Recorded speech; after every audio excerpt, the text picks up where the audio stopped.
Goeiedag, ek groet jou in die kosbare naam van Jesus Christus. Het jy ooit vir jouself afgevra, vir watter rede lees jy die Bybel?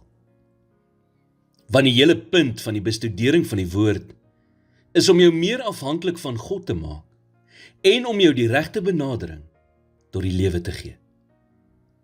Tog lees baie mense net die Bybel om tekste te vind wat hul sienings ondersteun, of om beloftes te vind wat van toepassing is op hul spesifieke behoeftes of omstandighede. As jy egter wys wil wees, sal jy die Bybel lees om al die beginsels te ontdek waar volgens God wil hê jy moet leef. Jesus sê in die bekende gedeelte Matteus 7 vers 24 tot 27: Elkeen dan wat na hierdie woorde van my luister en dit doen, hom sal ek vergelyk met 'n verstandige man wat sy huis op die rots gebou het.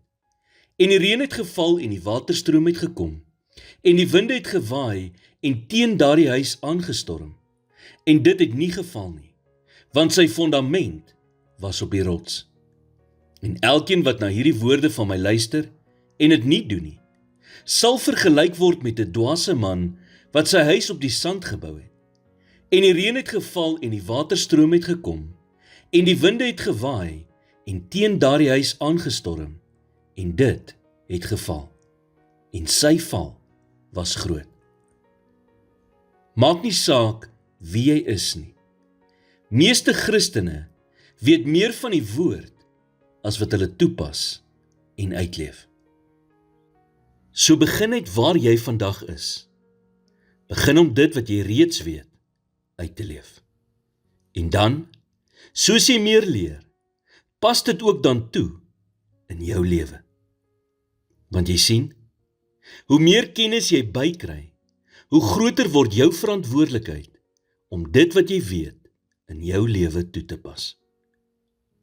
Here, dankie vir u woord, wat 'n lamp is vir my voete en 'n lig vir my pad.